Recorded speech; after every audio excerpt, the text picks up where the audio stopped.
Ibuku menyelipkan secari kertas kecil ke tanganku saat makan malam keluarga itu berlangsung. Aku menatapnya bingung, tapi ia mengangguk panik, matanya penuh ketakutan. Aku belum tahu saat itu, bahwa 5 menit kemudian, hidupku akan berubah selamanya. Perjalanan menuju rumah Ibu Ratna selalu terasa seperti perjalanan menuju persidangan. Alia merapikan tepi hijab kremnya, mencoba menenangkan debaran di dadanya. Di sebelahnya, Arga menggenggam setir terlalu erat. Pria yang biasanya hangat dan penuh tawa itu malam ini dia membeku. Rahangnya mengeras, pelipisnya berkilat oleh keringat tipis meski pendingin mobil menyala penuh. "Kamu baik-baik saja, Mas?" tanya Alia lembut. Arga tersentak, seolah baru sadar Alia ada di sampingnya. "Ya, tentu. Hanya lelah," jawabnya singkat. Terlalu singkat. Matanya tidak beralih dari jalan. Alia menghela napas. Sejak menikah 6 bulan lalu, ia merasa seperti berjalan di atas hamparan kaca. Ia mencintai Arga, atau setidaknya sosok Arga yang ia kenal dulu. Hangat, sederhana, pelindung. Namun sosok itu menghilang setiap kali mereka melewati gerbang rumah ibunya. Di hadapan Ibu Ratna, Arga berubah menjadi patung lilin yang penurut. Rumah Ibu Ratna menjulang di depan mereka. Megah, dingin, dan angkuh. Lampu taman menyorot pilar-pilar besar, menciptakan bayangan panjang yang menakutkan. Ini bukan rumah. Ini istana yang menyimpan rahasia. Ibu Ratna sudah menunggu di pintu utama. Wanita parubaya itu masih cantik, terbalut kaftan sutra mahal berkilau. Senyumnya lebar, namun tak pernah sampai ke matanya. Mata lang itu langsung meneliti Alia dari atas ke bawah. "Akhirnya kalian datang. Arga, kamu terlambat," katanya halus namun penuh teguran. Ia memeluk Arga singkat, lalu menatap Alia. "Alia, hijabmu pucat sekali malam ini." Alia hanya tersenyum tipis. "Selamat malam, Bu. Terima kasih undangannya." "Tentu saja. Ini makan malam keluarga. Semua harus hadir," kata Ratna, menekankan kata semua seperti sebuah perintah. Ruang makan sudah penuh. Paman, bibi, sepupu, semua mengenakan pakaian terbaik. Aroma parfum mahal bercampur hidangan mewah. Suasana kaku, percakapan terdengar seperti dengungan yang dipaksakan. Lalu Alia melihatnya. Di sudut ruangan, duduk canggung di kursi yang terlalu besar untuknya, ibunya. "Ibu?" bisik Alia, jantungnya berdebar. Bu Sari mengangkat wajah. Wajahnya pucat pasi. Ia tampak ketakutan. Ibu Ratna tidak pernah mengundangnya sebelumnya. Tidak pernah. "Oh ya," kata Ratna dari belakang Alia seolah baru ingat. "Aku pikir sesekali menyenangkan mengajak besan." Nada suaranya manis, terlalu manis. Makan malam dimulai. Percakapan beralih ke bisnis, saham, liburan mewah, topik yang tak melibatkan Alia. Ia merasa terasing. Ia melirik Arga. Suaminya tertawa palsu menanggapi lelucon pamannya. Kemudian Bu Sari berdiri. "Permisi, saya ke toilet sebentar," katanya dengan suara bergetar. Saat melewati Alia, tangan dinginnya menyentuh punggung Alia sejenak. Terlalu cepat. Nyaris tak terasa. Namun sesuatu kecil terselip ke telapak tangan Alia. Alia membeku. Ia menunggu beberapa detik. Jantungnya berdentum di telinga. Ia membuka lipatan itu. Tisu murah. Tulisan tangan ibunya berantakan. "Cepat pura-pura sakit dan segera pergi dari sini." Napas Alia tercekat. Ia mengangkat wajah. Di seberang ruangan, ibunya menatapnya dengan mata basah dan penuh ketakutan. Bu Sari mengangguk sekali. Anggukan kecil yang berteriak, "Bahaya." Saat itulah seorang pelayan datang membawa sup krim jamur. Kesukaan Alia. "Tolong, Nyonya Alia." Alia menatap sup itu. Hah, putih gading. Namun peringatan ibunya menggema di kepalanya. "Tunggu." Suara Ibu Ratna memotong. Ia tersenyum lembut. "Makanlah, Alia sayang. Aku membuatnya khusus untukmu." Bagi Alia, suara itu terdengar seperti desisan ular. Di seberang meja, Bu Sari menutup mata, seolah berdoa. Arga tidak berani menatapnya. Tangannya gemetar. Semua kepingan menyatu. Undangan mendadak. Sikap Arga. Sup khusus. Peringatan ibunya. Mereka akan meracuninya. Malam ini.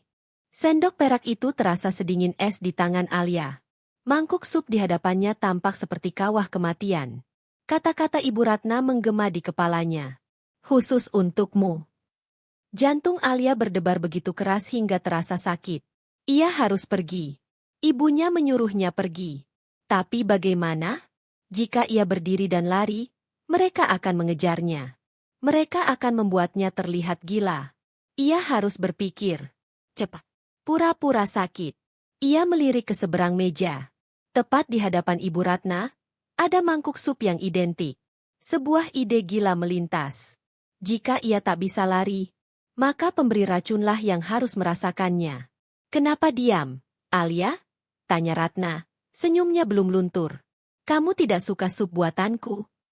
Tidak, Bu. Saya hanya sedikit pusing, kata Alia. Suaranya dibuat bergetar. Pusing? Mungkin kamu lapar. Makanlah, desaknya.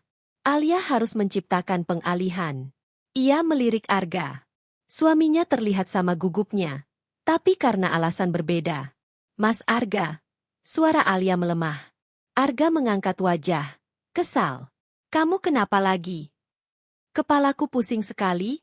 Rasanya berputar. Tolong ambilkan aku teh jahe hangat di meja bufet. Pintanya. Ia sengaja meminta sesuatu yang jauh. Sesuatu yang memaksa Arga berdiri. Arga ragu, melirik ibunya.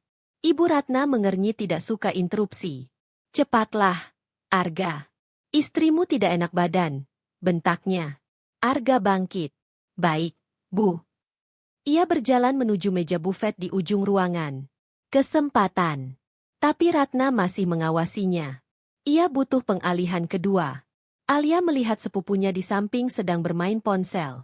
Ya ampun, serunya tiba-tiba. Itu, kecoa. Sepupu itu menjerit melengking, melompat dari kursinya. Mana? Mana?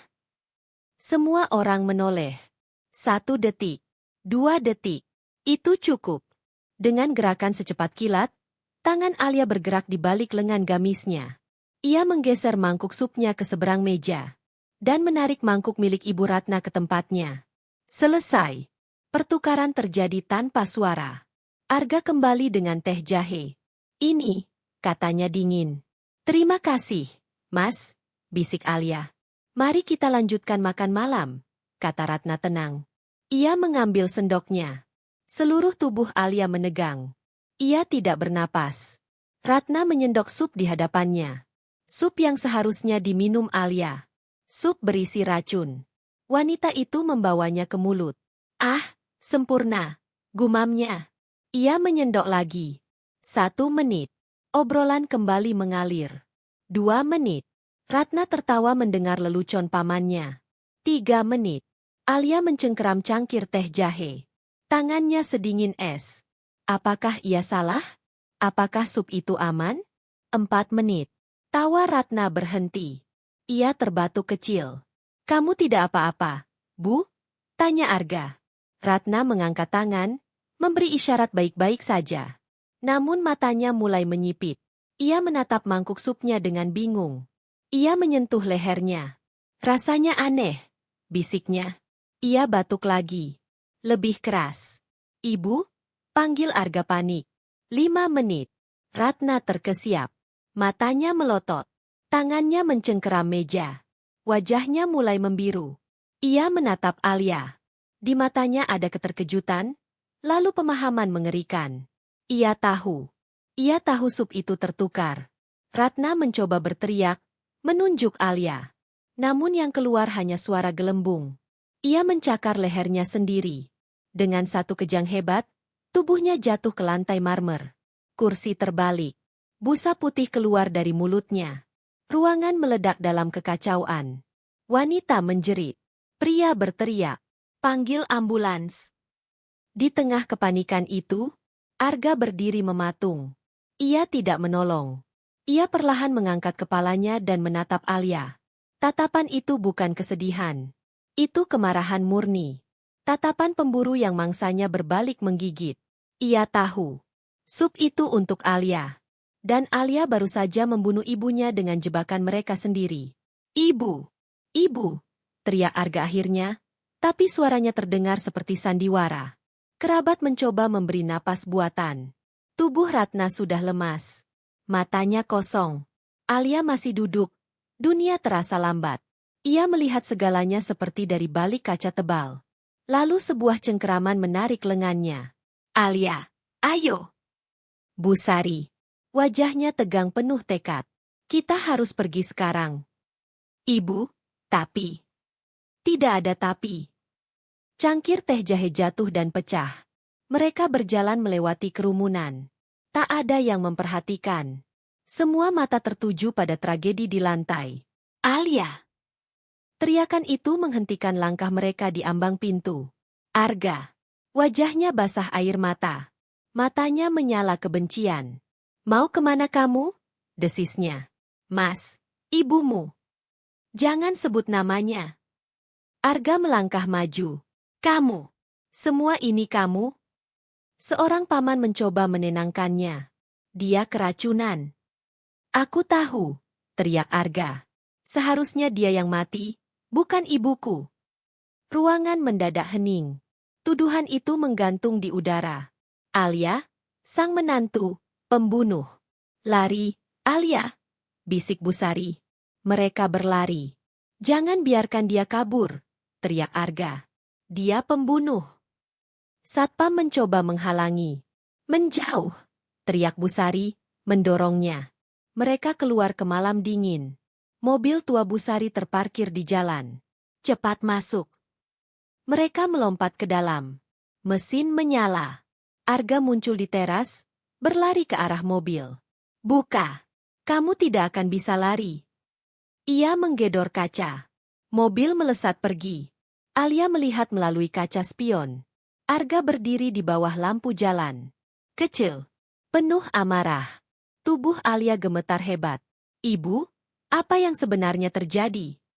Bu Sari menggenggam setir. Mereka mencoba membunuhmu. Alia menutup mulutnya. Dunia runtuh. Mobil melaju cepat membelah jalanan malam yang sepi. Lampu-lampu kota berpendar samar di kaca depan.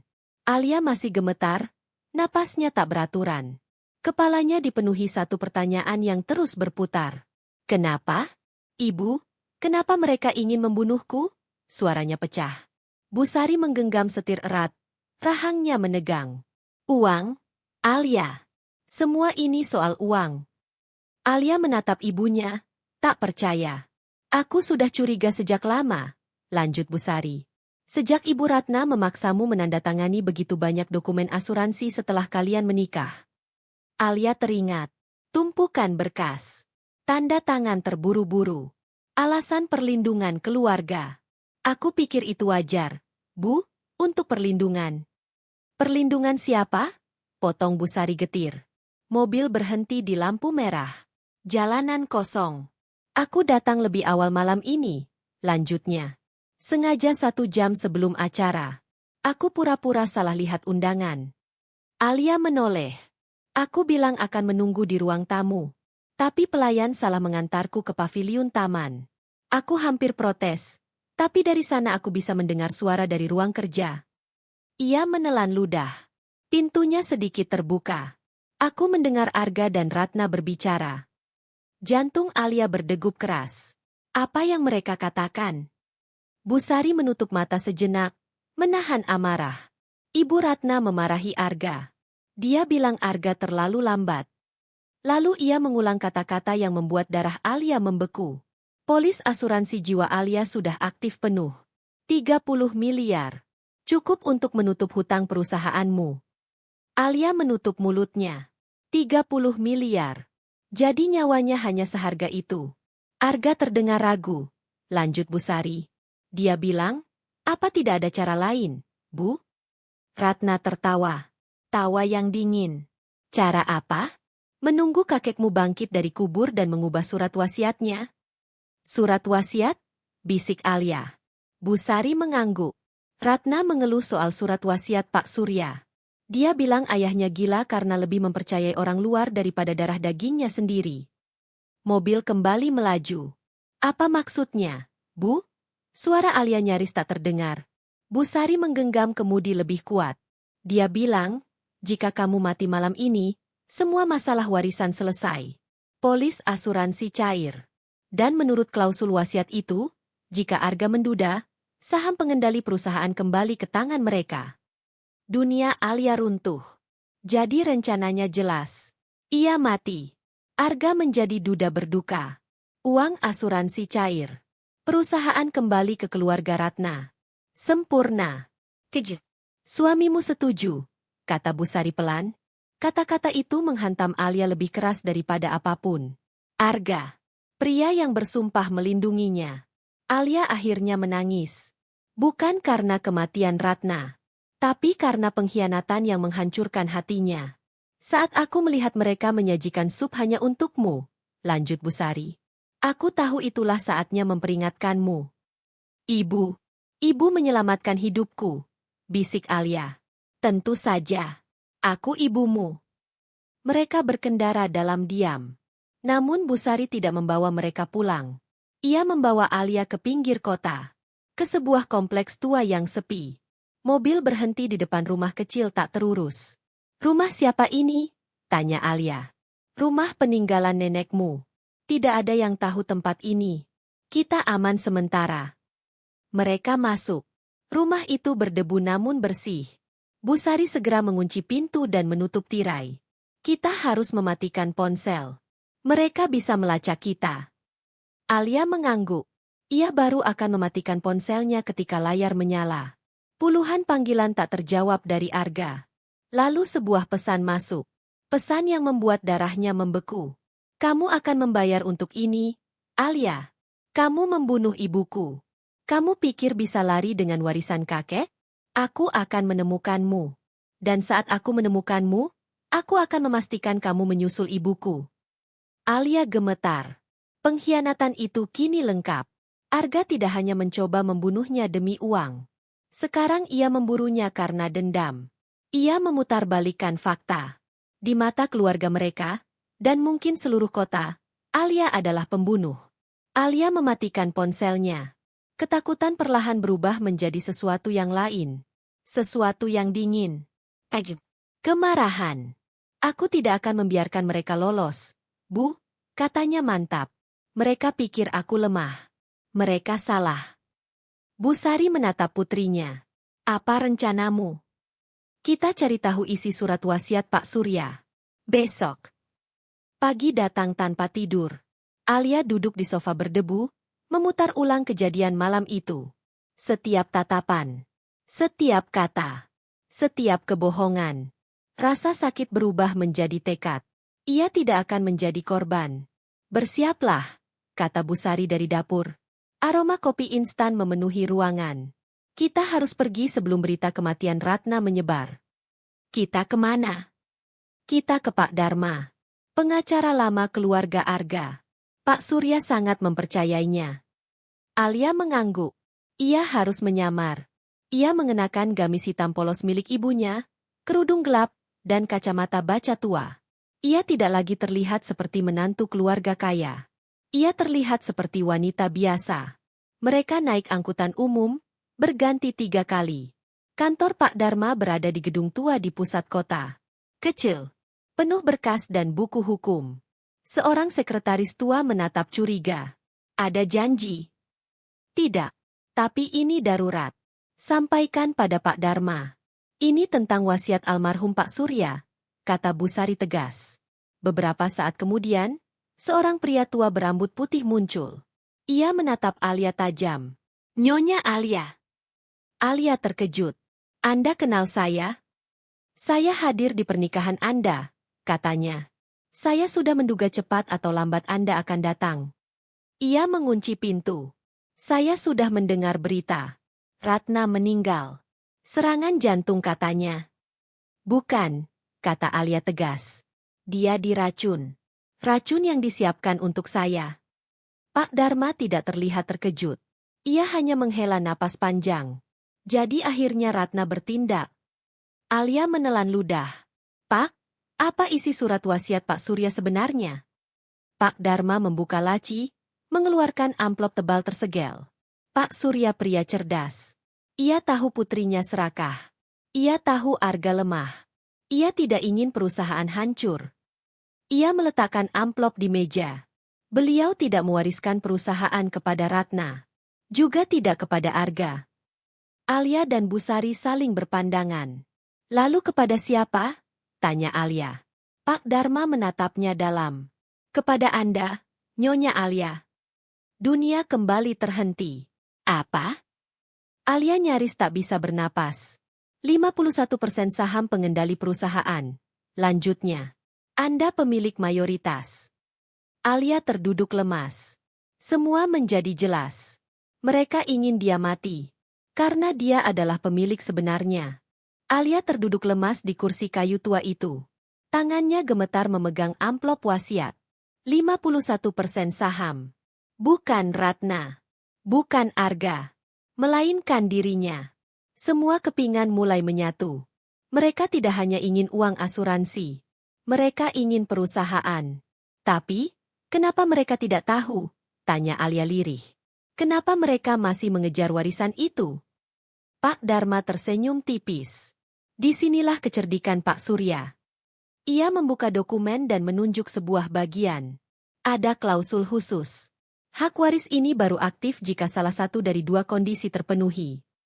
Jantung Alia berdebar. Kondisi apa? Pak Dharma menatapnya serius. Pertama, jika Arga, sebagai suamimu, terbukti secara hukum melakukan tindakan amoral yang mencemarkan nama baik keluarga, seperti penipuan, kekerasan, atau percobaan pembunuhan. Alia menahan napas. Dan yang kedua, suaranya bergetar. Jika nyawamu terbukti berada dalam bahaya yang disebabkan oleh anggota keluarga inti, yaitu Ratna atau Arga. Alia menutup mata. Pak Surya sudah tahu. Ia sudah mengantisipasi segalanya. Surat wasiat ini bukan sekadar warisan. Ini perlindungan. Ini jebakan. Namun, lanjut Pak Dharma pelan, ada klausul lain yang lebih gelap. Alia menatapnya. Klausul yang dipegang Ratna dan Arga. Apa itu? Jika kamu meninggal sebelum hak waris aktif, atau jika kamu bercerai sebelum 5 tahun pernikahan, seluruh 51% saham jatuh ke tangan Ratna. Dan jika Ratna meninggal, jatuh ke tangan Arga. Alia merasa mual. Sekarang semuanya jelas. Rencana Ratna. Membunuh Alia, Ratna mendapat perusahaan. Ratna meninggal, Arga mendapat perusahaan. Alia di penjara, Arga tetap menang. Tidak ada jalan bagi Alia untuk selamat, kecuali melawan. Arga akan memburuku, bisik Alia. Ya, kata Pak Dharma. Dan dia akan memutarbalikkan cerita. Anda menukar sup itu. Tanpa bukti kuat, tindakan Anda bisa dianggap pembunuhan berencana. Busari meremas tangan putrinya. Lalu apa yang harus kami lakukan? Pak Dharma membuka laci lain. Ia mengeluarkan sebuah kotak beludru kecil. Di dalamnya ada sebuah kunci kuno. Pak Surya tidak hanya meninggalkan wasiat, katanya. Dia meninggalkan senjata. Alia menatap kunci itu. Kunci safe deposit box. Di bank tua kota lama. Nama penyewa disamarkan. Hanya Anda yang bisa membukanya. Apa isinya? Tanya Alia. Pak Dharma menggeleng. Saya tidak tahu. Pak Surya hanya berkata, disitulah kebenaran. Alia menggenggam kunci itu erat. Harapan. Senjata. Warisan terakhir. Kita harus ke sana sekarang, kata Alia. Polisi mungkin sudah mencari Anda, peringatkan Pak Dharma. Arga pasti melapor. Saya tidak akan lari lagi, kata Alia. Saya akan melawan. Bank tua itu berdiri di sudut kota lama. Bangunannya kusam, bergaya kolonial. Berbeda jauh dari bank modern milik keluarga Arga. Pak Dharma telah memberi petunjuk rinci. Mereka masuk. Udara berbau debu dan kayu tua. Seorang petugas tua mengangguk. Saya Basuki. Ikuti saya. Ia membawa mereka ke ruang brankas. Ratusan kotak deposit memenuhi dinding.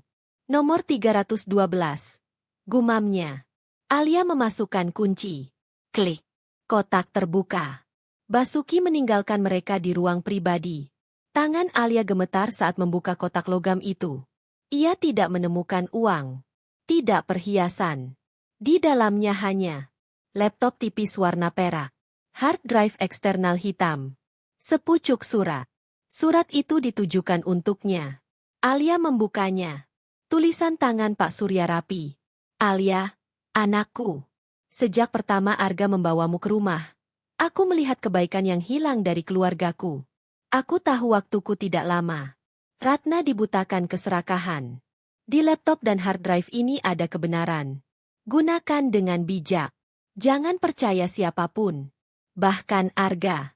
Selamatkan perusahaanku. Selamatkan dirimu. Surya. Air mata menetes di pipi Alia. Ia tidak hanya dipilih sebagai menantu. Ia dipilih sebagai penerus. Sekarang kita lihat apa yang dia tinggalkan, kata Busari. Alia menyalakan laptop. Sebuah folder muncul otomatis. Polis asuransi. Di dalamnya puluhan file video dan audio. Tanggal rapi. Alia membuka file terbaru. Judulnya, Rencana Ruang Kerja. Video dari kamera tersembunyi. Di layar, Ratna duduk di meja. Arga mondar-mandir. Suara Ratna terdengar jelas. Polis asuransinya 30 miliar. Begitu Alia tiada, 51% saham jadi milikku. Arga bertanya, kenapa harus diracun? Ratna menjawab dingin. Arsenik. Tanpa rasa. Tanpa bau. Kamu pastikan dia memakan sup. Alia menutup mulutnya. Bukti. Pengakuan. Rencana pembunuhan. Masih ada lagi, bisiknya. Ia membuka file lain, obat ayah. Video menunjukkan Pak Surya di kursi roda. Ratna memaksa ayahnya minum obat overdosis. Tentu saja aku ingin ayah cepat pergi. Ayah menghalangi jalanku. Busari menutup mulut, ngeri. Dia membunuh ayahnya sendiri. Alia menutup laptop dengan kasar. Ia gemetar, bukan karena takut, karena marah. Ayo, Bu, katanya dingin. Kita punya semua yang kita butuhkan. Ia memasukkan hard drive ke tas. Menggenggam laptop. Pak Surya, saya akan melakukan lebih dari sekadar selamat. Mereka tiba kembali di rumah aman peninggalan nenek Alia tepat saat azan maghrib berkumandang. Rumah kecil itu terasa seperti benteng terakhir mereka. Begitu pintu dikunci dan tirai ditutup, Alia langsung menyalakan televisi tua di sudut ruangan. Ia harus tahu seberapa jauh Arga telah menghancurkannya. Layar menyala. Berita malam baru saja dimulai. Dan wajah Arga langsung memenuhi layar. Bukan Arga yang beringas yang ia lihat malam itu. Ini Arga yang patah hati. Matanya bengkak. Wajahnya pucat. Suaranya bergetar. Ia berdiri di depan rumah megah Ratna, dirangkul kerabat. Tampak rapuh. Saya tidak tahu, katanya kepada wartawan. Ibu saya wanita terbaik di dunia, dan Alia, istri saya tidak tahu apa yang merasukinya. Seorang wartawan bertanya, apakah ini terkait masalah warisan, Tuan Arga? Arga menggeleng, tampak terluka. Saya tidak peduli soal warisan. Saya hanya ingin ibu saya kembali, dan saya ingin istri saya pulang. Alia tidak stabil secara mental akhir-akhir ini. Sangat terobsesi dengan uang. Alia mematikan televisi dengan tangan gemetar. Dia gila, desisnya. Busari menatapnya cemas. Dia sedang membangun narasi. Jika kamu muncul dengan bukti, mereka akan bilang kamu merekayasa semuanya. Alia berjalan mondar-mandir. Ibunya benar. Ia tidak bisa langsung ke polisi. Arga adalah korban di mata publik. Ia adalah pembunuh yang kabur. Jika ia muncul dengan laptop berisi rekaman, itu akan terlihat seperti balas dendam. Pengacara Arga akan menghancurkannya. Kita tidak bisa melawannya di media, kata Busari putus asa. Kita tidak bisa melawannya di kantor polisi. Belum, jawab Alia. Lalu di mana? Tanya ibunya. Alia berhenti. Matanya tajam. Kita akan melawannya di tempat yang paling dia inginkan. Di mana? Di perusahaan. Busari tertegun. Kamu buronan. Bagaimana caranya? Alia menatap laptop di tangannya. Pak Surya tidak hanya mewariskan saham. Dia mewariskan sekutu. Ia mengingat nama yang terus disebut Ratna dengan kebencian. Paman Bima. Adik Ratna. Dalam rekaman, Ratna pernah berteriak, "Aku tidak akan membiarkan Bima mendapatkan sepeser pun. Ayah lebih menyayanginya." Alia menatap ibunya. Ratna menyingkirkan warisan Paman Bima. Dan, dia membunuh ayah mereka. Bu Sari terdiam. "Kamu pikir dia mau membantu kita?" Ratna menghancurkan hidupnya. Dan berdasarkan rekaman itu, dia membunuh ayah mereka. Aku yakin Paman Bima ingin keadilan. Alia membuka laptop. Ia tidak bisa memakai ponsel. Namun laptop ini menyimpan riwayat email Pak Surya. Ia menemukan satu kontak misterius. Nama? Alia menarik napas. Ia membuat akun email anonim. Lalu mengetik, "Saya Alia, istri Arga. Saya tahu apa yang Ratna lakukan pada ayah Anda. Saya punya bukti. Mereka juga mencoba membunuh saya. Mereka gagal. Sekarang Arga memburu saya. Saya memegang surat wasiat Pak Surya yang asli. Saya butuh bantuan untuk mengambil hak kita." Ia menekan kirim. Mereka menunggu. 1 jam terasa seperti setahun. Setiap suara di luar rumah membuat mereka terlonjak. "Mungkin dia tidak akan membalas," bisik Bu Sari. Alia menatap layar. "Kita harus percaya." 3 jam kemudian, sebuah balasan masuk. Hanya satu kata. "Di mana?" Jantung Alia berdebar. Ia berhasil. Ia harus memilih tempat aman. Tidak sepi. Tidak mencurigakan. Tidak mudah disusupi Arga. Ia mengetik. "Besok salat zuhur. Masjid Agung. Tempat wudhu wanita. Datang sendiri." Bu Sari mengernyit. "Kenapa di sana?" "Tempat paling aman. Di keramaian. Di tempat ibadah." Arga takkan menyangka. Malam itu, Alia memutar ulang semua rekaman. Ia menghafal setiap kata. Ia bukan lagi Alia yang naif. Ia bukan lagi istri penurut. Malam itu, Alia berubah menjadi ahli strategi. Keesokan harinya, Masjid Agung penuh sesak. Alia dan Bu Sari duduk di serambi setelah salat. Mata Alia mengawasi setiap wanita keluar dari tempat wudhu. Ia tidak tahu seperti apa Paman Bima. Apakah ia akan mengirim orang? Seorang wanita parubaya berwajah keras mendekati mereka. "Kamu yang mengirim email?" tanyanya pelan. Alia mengangguk. "Di mana Paman Bima?" Wanita itu memberi isyarat. "Ikut saya." Beliau menunggu di mobil. Hati Alia bimbang. Ini bisa jebakan. Namun ia tak punya pilihan. "Ibu tunggu di sini," katanya. "Tidak. Ibu ikut," jawab Bu Sari tegas. Mereka menuju parkiran belakang. Sebuah mobil tua gelap terparkir di sudut. Wanita itu membuka pintu geser. Alia dan Bu Sari masuk. Di dalam duduk seorang pria berwajah keras. Rahang tegas. Mata setajam elang. Mirip Ratna. Tapi mata ini penuh kepahitan. "Dia pasti Paman Bima." "Jadi kamu menantu Arga," katanya berat. "Kamu bilang punya bukti." Alia tidak membuang waktu. Ia mengeluarkan ponsel murah yang ia beli pagi itu. Ia menekan tombol putar. Suara Ratna memenuhi kabin mobil. "Tentu saja aku ingin ayah cepat pergi. Ayah menghalangi jalanku." Paman Bima tidak bergerak. Namun urat di lehernya menegang. Alia menghentikan rekaman. "Itu seminggu sebelum Pak Surya meninggal. Saya punya video lengkapnya. Dan rekaman rencana pembunuhan saya." Paman Bima menatapnya lama. Mencari kebohongan. Tidak menemukan apapun. "Perempuan ular itu," desisnya. "Dia tidak hanya mengambil warisanku. Dia membunuh ayahku."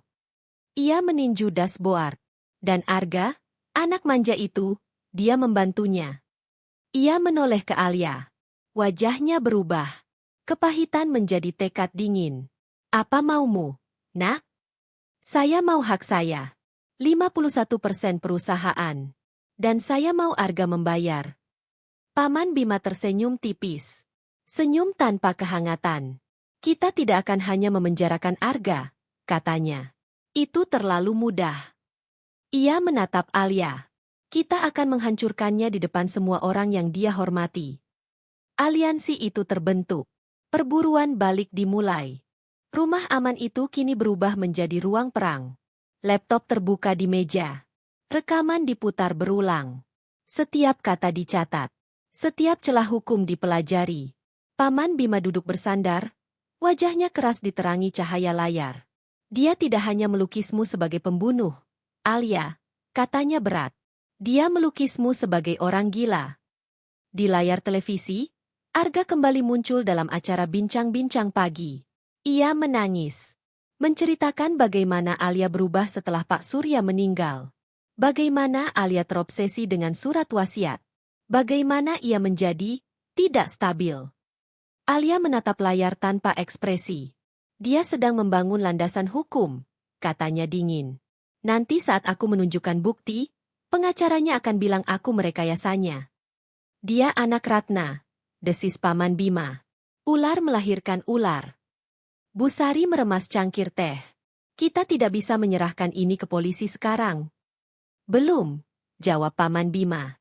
Polisi bisa terpengaruh opini publik. Pengacara Arga akan mengulur waktu, sementara dia menguras perusahaan. Lalu apa? Tanya Busari. Paman Bima menatap Alia. Kita hadapi dia di kandangnya sendiri. Alia mengangguk pelan. Perusahaan. Tempat yang membuat mereka rela membunuh. Arga serakah, lanjut Paman Bima. Dan orang serakah tidak sabaran. Dia tidak akan menunggu lama. Maksud Paman? Tanya Alia. Dia butuh pengesahan hukum untuk mengambil alih sahammu. Dia akan mengadakan RUPS luar biasa. Alia mengangguk. Rapat umum pemegang saham luar biasa. Tempat keputusan besar dibuat. Agendanya, lanjut Bima. Mengukuhkan dirinya sebagai CEO. Dan membekukan hak warismu dengan alasan kamu buronan pelaku kriminal. Alia menatap kosong. Ia bisa membayangkan panggung itu. Arga berdiri sebagai korban. Dirinya sebagai penjahat. Dia akan menjadikan rapat itu sebagai pengadilan publik, bisiknya. Dan disitulah kita menyerangnya, kata Paman Bima. Tapi aku buronan, kata Alia. Satpam gedung pasti punya fotoku. Paman Bima tersenyum tipis. Ratna membuat satu kesalahan. Dia mengira aku hancur. Ia membuka map dan menunjukkan dokumen. Aku membeli saham perusahaan diam-diam lewat perusahaan cangkang. Hanya 2%. Busari terkejut. Itu tidak cukup untuk menguasai perusahaan. Tidak, kata Bima. Tapi cukup untuk mendapatkan undangan resmi ke RUPS. Dan sebagai pemegang saham, aku berhak membawa penasihat hukum dan asisten. Mata Alia membesar. Pak Dharma, dan aku. Tepat. Paman Bima menatapnya tajam. Arga akan fokus pada pidato kemenangannya. Dia akan meremehkanku seperti dulu. Itu akan jadi kesalahan terakhirnya. 2 hari kemudian, undangan RUPS tiba. Agendanya persis seperti prediksi Paman Bima. Rapat akan diadakan lusa. 2 hari itu mereka gunakan untuk persiapan. Pak Dharma datang ke rumah aman. Ia mempelajari semua rekaman. Matanya menyala di balik kacamata tebal. Ini bukan hanya membatalkan hak Arga, katanya. Ini hukuman seumur hidup. Mereka menyusun rencana detail. Pak Dharma menyiapkan dokumen hukum salinan bukti. Paman Bima membuka jalan sebagai pemegang saham. Alia menjadi eksekutor. Malam sebelum hari H, Busari memegang tangan putrinya. Kamu siap, nak? Alia berdiri di depan cermin. Ia mengenakan blazer hitam formal. Kemeja putih sederhana. Hijab tertata rapi. Wajahnya tidak lagi menunjukkan ketakutan. Hanya tekad dingin. Aku siap, Bu. Aku melakukan ini untuk Pak Surya, dan untuk hidupku. Pagi itu, auditorium Menara Surya penuh sesak. Investor, direksi lama, wartawan. Di panggung, foto besar Ratna dalam bingkai hitam. Arga duduk di kursi tengah. Berpakaian hitam. Wajah berduka. Mata merah. Aktor sempurna. Rapat dibuka. Arga maju ke podium. Kita berkumpul di hari kelam ini. Suaranya bergetar. Hari kita kehilangan pemimpin. Ibu saya, Ratna. Ia menyeka air mata. Para hadirin bergumam simpati. Kepergian ibu saya begitu tragis, di tangan orang yang paling dia percayai. Ia berhenti. Istri saya sendiri. Alia. Bisik-bisik marah terdengar. Wartawan mencatat. Dia dibutakan keserakahan oleh surat wasiat ayah saya yang membingungkan. Dia menginginkan segalanya. Dan ketika ibu saya menasihatinya, dia meracuninya. Para pemegang saham mulai menggeleng marah. Polisi sedang memburunya, katanya. Perusahaan tidak bisa menunggu. Saya siap mengambil alih kepemimpinan. Dan agenda pertama kita, membatalkan hak waris si pembunuh itu. Direksi mulai mengangkat tangan. Saat itulah, pintu auditorium terbuka. Bukan satu. 2 pintu utama terbuka lebar. Semua orang menoleh. Alia masuk. Ia tidak menyelinap. Ia berjalan mantap. Di kanan, Paman Bima. Di kiri, Pak Dharma. Kamera wartawan menyala bertubi-tubi. Wajah Arga membeku. Senyum dukanya lenyap. Mon, ia terdiam. Alia. Keheningan menyelimuti auditorium. Ratusan pasang mata menatap ke arah pintu. Klik kamera terdengar bersahutan. Alia, dengan blazer hitam dan langkah mantap, berjalan menyusuri lorong tengah. Tidak ada keraguan. Tidak ada rasa takut. Hanya tekad. Di kanan kirinya, Paman Bima berjalan gagah. Pak Dharma melangkah tenang sambil membawa tas kerja tebal. Mereka berhenti di barisan depan. Tepat di bawah panggung. Alia mendongak, menatap Arga. Maaf saya terlambat, katanya tenang. Ada beberapa agenda yang ingin saya tambahkan. Ketenangan Alia menyulut kemarahan Arga. Wajah rapuhnya lenyap. Digantikan wajah beringas yang pernah ia lihat malam pembunuhan itu. Satpam. Tangkap dia. Teriak Arga ke mikrofon. Itu buronan. Pembunuh ibu saya ada di ruangan ini. 2 satpam berlari dari sisi panggung. Para wartawan menyerbu ke depan. Kamera menyala. Berhenti.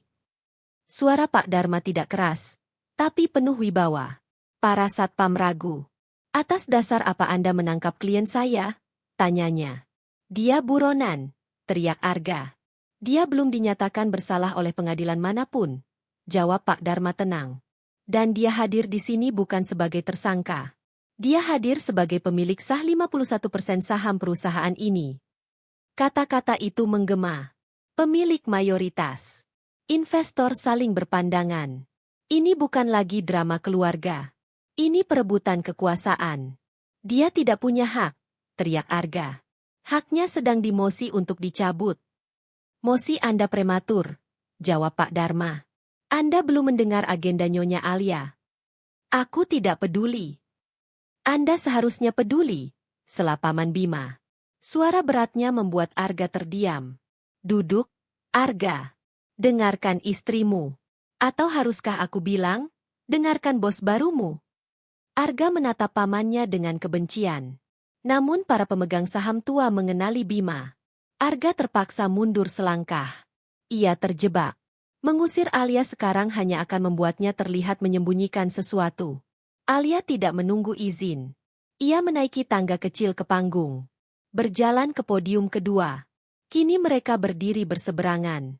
Suami dan istri. Korban dan pelaku. Alia mengetuk mikrofon. Selamat pagi, katanya tenang. Nama saya Alia.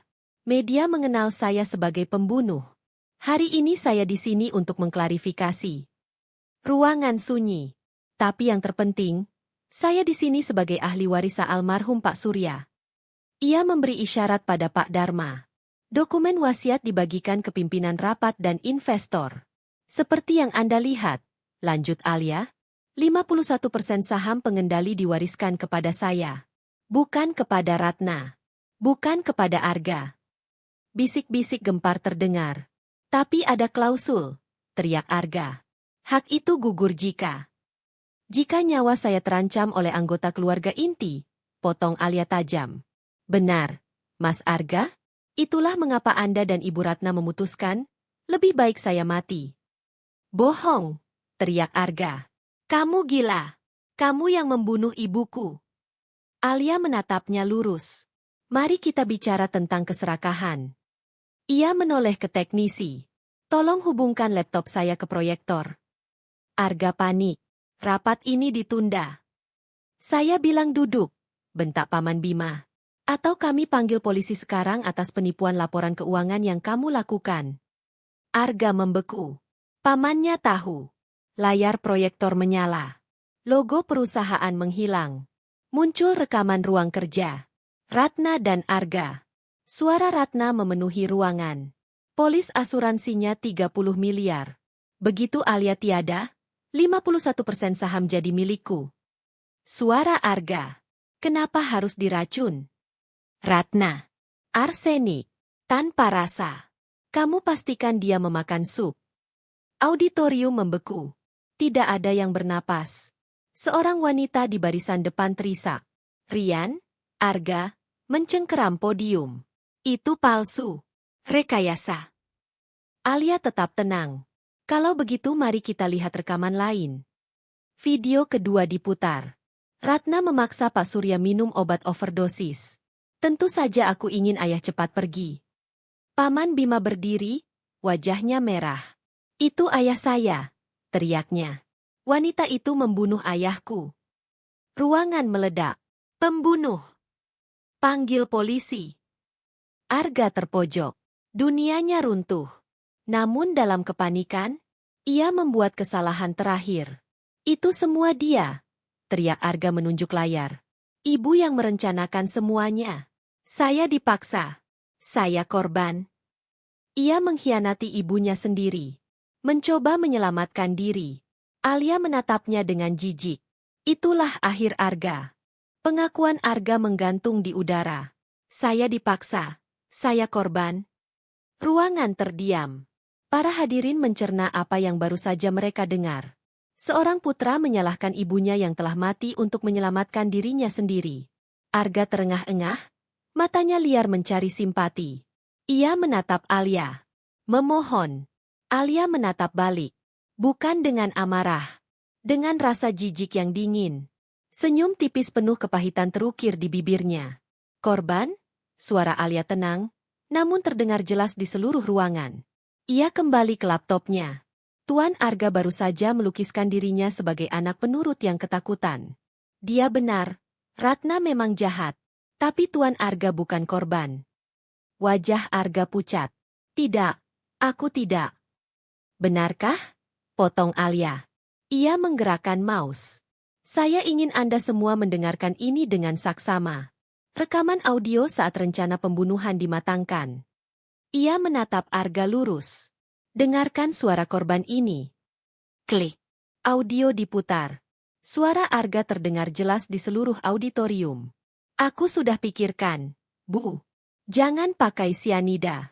Terlalu cepat terdeteksi. Pakai arsenik saja. Dosis tinggi. Lebih lambat, tapi pasti. Akan terlihat seperti keracunan makanan. Keheningan mutlak. Lalu suara Arga lagi. Serahkan padaku. Aku akan pastikan dia memakan sup. Aku akan duduk di sebelahnya. Dia tidak akan curiga. Audio berhenti. Jika video sebelumnya mengejutkan, audio ini menghancurkan. Ini bukan paksaan. Ini saran. Ini perbaikan rencana. Ini suara seorang pembunuh. Arga membeku. Darah seolah terkuras dari wajahnya. Mulutnya terbuka, tapi tak ada suara.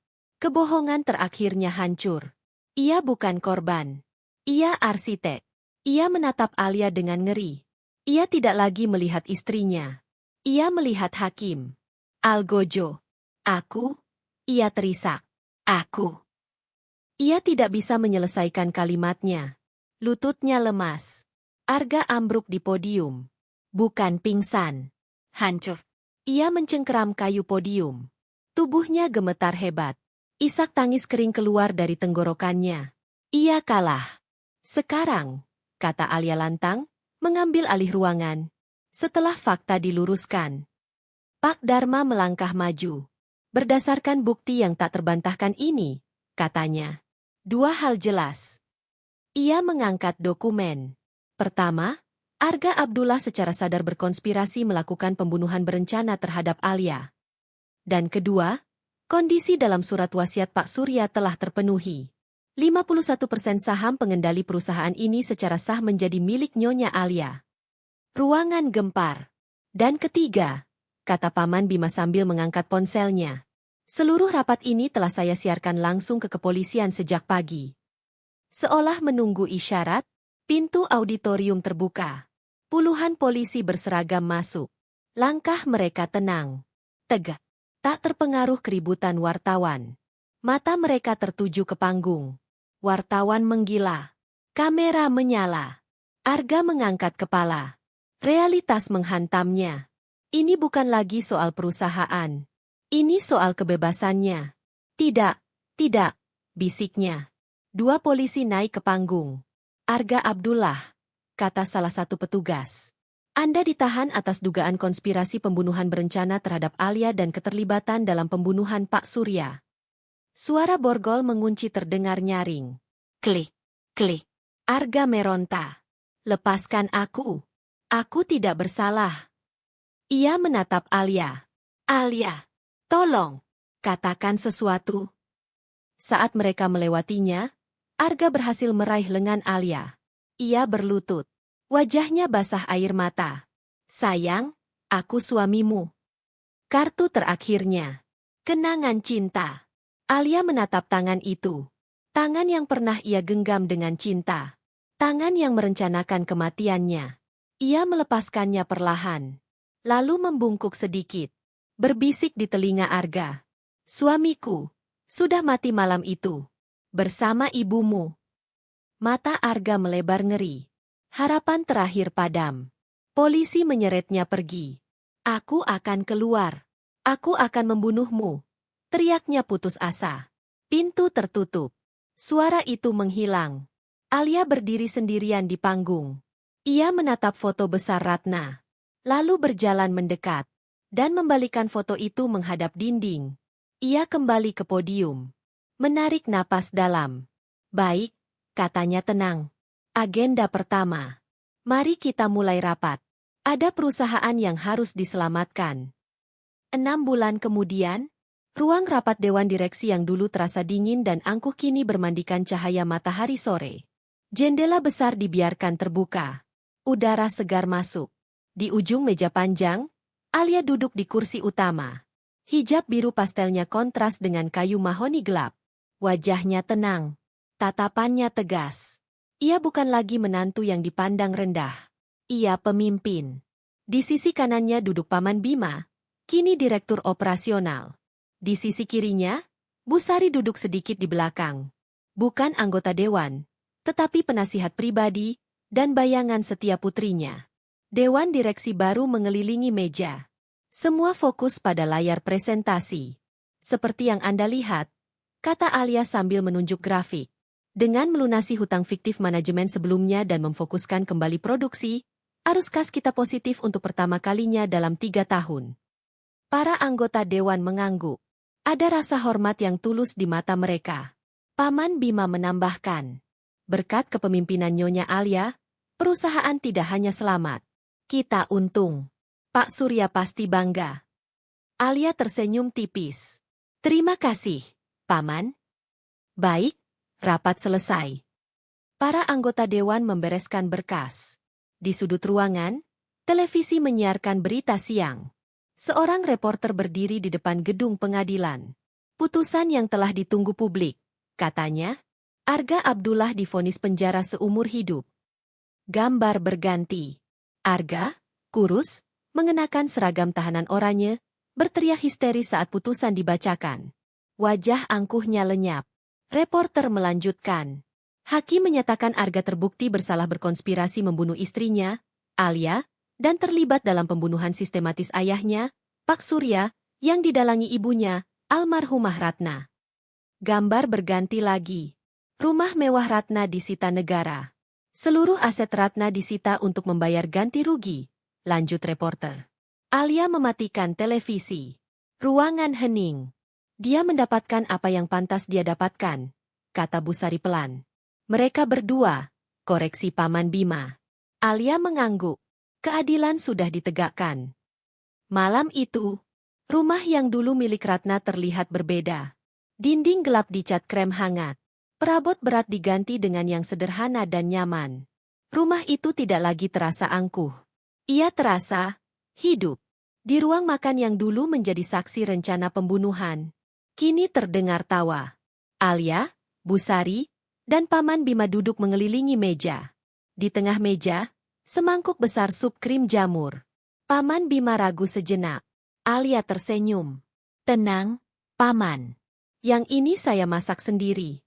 Dijamin tanpa bahan tambahan. Mereka tertawa. Tawa yang tulus.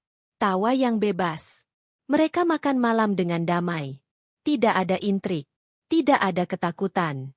Hanya pembicaraan tentang masa depan perusahaan. Tentang rencana Busari membuka toko kue. Tentang kehidupan baru. Setelah makan, Alia berdiri di dekat jendela besar. Menatap taman yang kini terawat rapi. Busari menghampiri, membawa segelas jus jeruk. Kamu berhasil, Nak, bisiknya. Kamu menyelamatkan nyawamu dan warisan Pak Surya. Alia bersandar di bahu ibunya. Ia teringat malam itu. Secari kertas di tangannya. Sup yang ia tukar.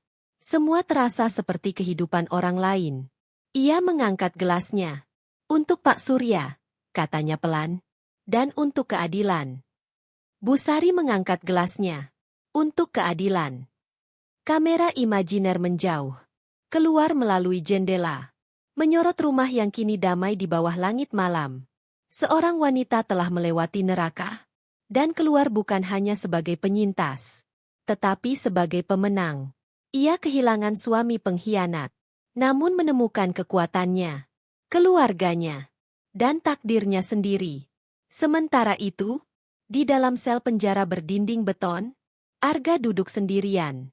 Memakan nasi dingin. Ia telah kehilangan segalanya. Harta, kebebasan, kehormatan, jiwanya. Karma telah terbayar lunas.